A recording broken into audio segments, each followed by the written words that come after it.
So in this video, we're going to watch the Russian media monitor, and I want you to watch this through a certain filter.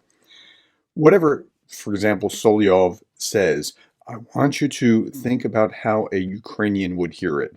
Like, well, we've never done this, or we always do that, or whatever it is. I just want you to hear it through the Ukrainian lens. Okay, special thanks to the Russian media monitor. They do fabulous work, and here we go. The West is used to solving problems through wars. Stop. Okay, we can't get past one line. Isn't Russia kind of used to doing that? I mean, okay. The so-called global elites can't imagine another way. That's why they're getting ready for a global conflict. Under the guise of confronting threats.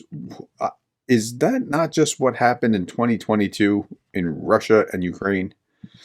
With our country being called one of them, Americans and Europeans are developing new weapons in Germany to fight against us. They even came up with new principles of defense policies and preparing the Budenware for future battles.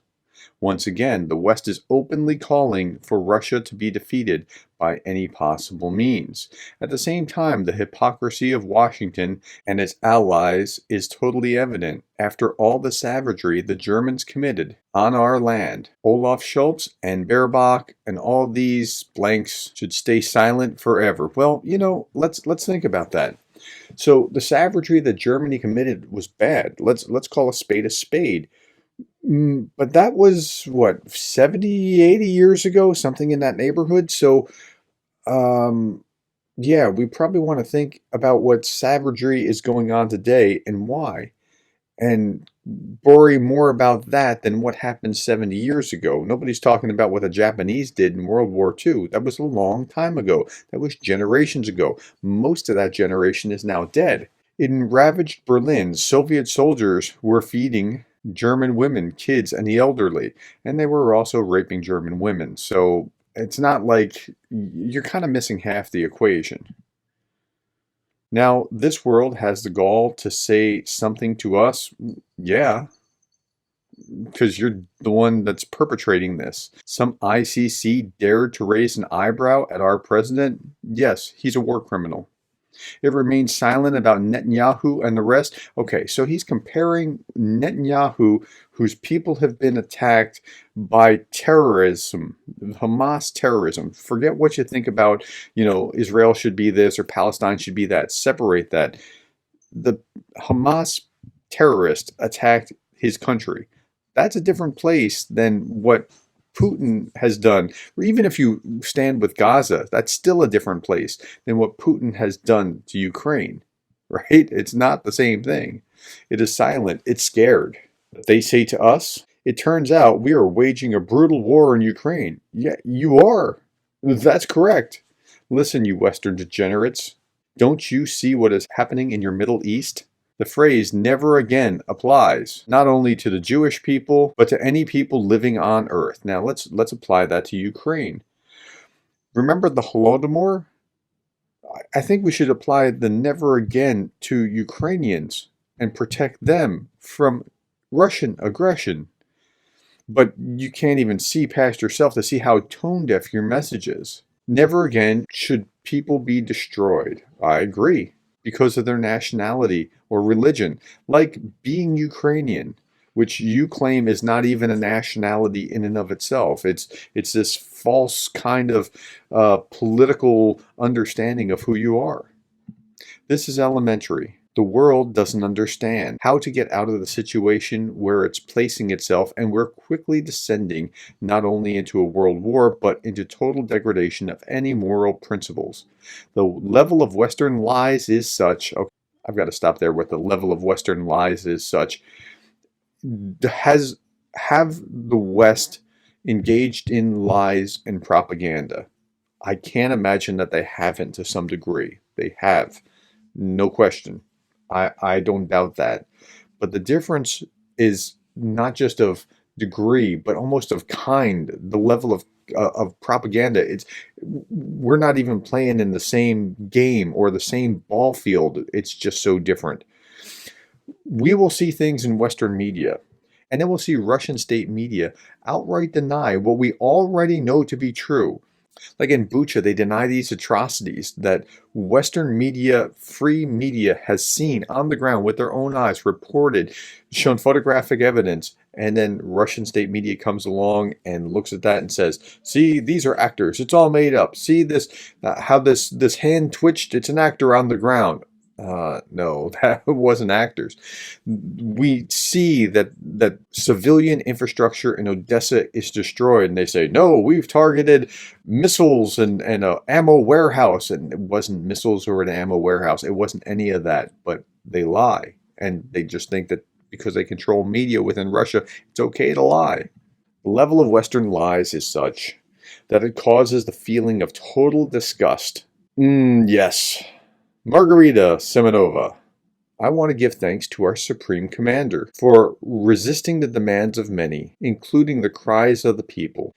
Why aren't we bombing them? The reality is that you're bombing and bombing and bombing and bombing and bombing and bombing. So, again, if you watch this clip through a Ukrainian's eyes, it's got to be mind-numbing. Just because of, it's like they're in denial about their do. It's like the crazy relative who does something, like steals from you and then denies that he steals from you. like no, you gave me that money. No, I don't steal. In fact, remember when I lent you money? I mean, it's like that kind of crazy making. Why aren't we destroying everything there? He maintained his restraint and humanity. Okay, he retained neither restraint nor humanity. I don't understand what she's saying here. Like, there's a narrative here that if Putin would just take the gloves off, he took the gloves off back in February of 2022, and yet he can't get any farther than where he is. But the narrative from the Russian side is, you just wait, and if Russia goes all in, because it's only a special military operation, it doesn't matter. If you call this cup a giraffe, it doesn't make it a giraffe. It's still a cup. Okay, let's keep going. And didn't let any of us turn into animals. We aren't that way. This is really cool to see how the whole world is descending into a zoo, falling into the cages of a zoo. But we stay the same. I'm not even sure what to say here. The world's the problem, but you're okay. You're the same. You have kept your moral integrity, but the world is the issue.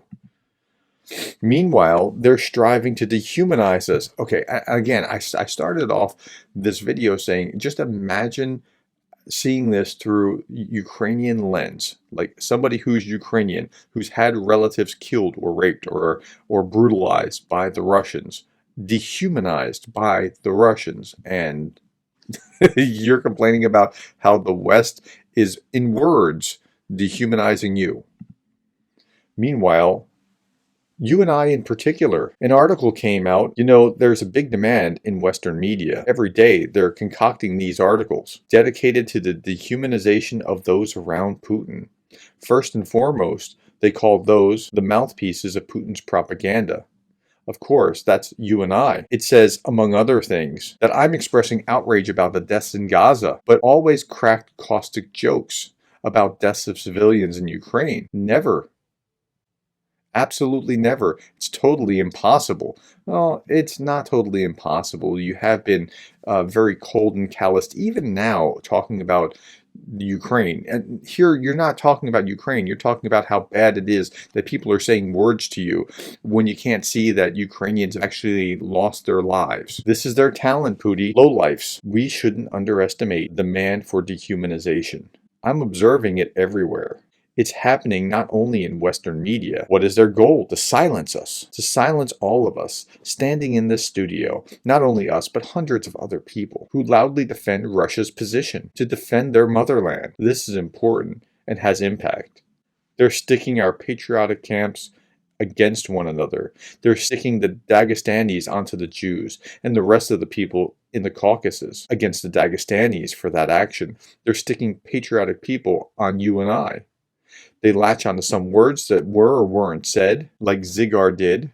Caustic mockery of the deaths. It never happened. I never said anything like that. A host of one leading radio station, a PhD in economy, had the gall to write that little Jew Solovyov. Oh, did words hurt you, Solovyov? Is that what happened? Words were hurting you? Again, the amazing tone-deaf hypocrisy here, where they're worried about words being said about them, where at the same time, the things that they have said about the West. Now, this will be fun. If you can find this, quote in the comments below things that either Solovyov or Simonyan or whoever have said about Ukraine or the West. Just put those in the comments below, and we'll see what's been said. It's absolutely astonishing. Like I'm steeped in this stuff, and I'm beside myself just watching this clip. Okay, this is where they are. They see how they're slighted, but they can't see how their own actions are causing harm. And I know that they know it, but they think it's a moral good or something, and so that's okay. And I don't know. Tell me what you think in the comments below. Thank you for your time. Thank you for listening to this. You might need an aspirin when this is done, but thank you for the likes, the shares, the subscribes, and the coffees, and thank you for being the kind of person that cares about Ukraine.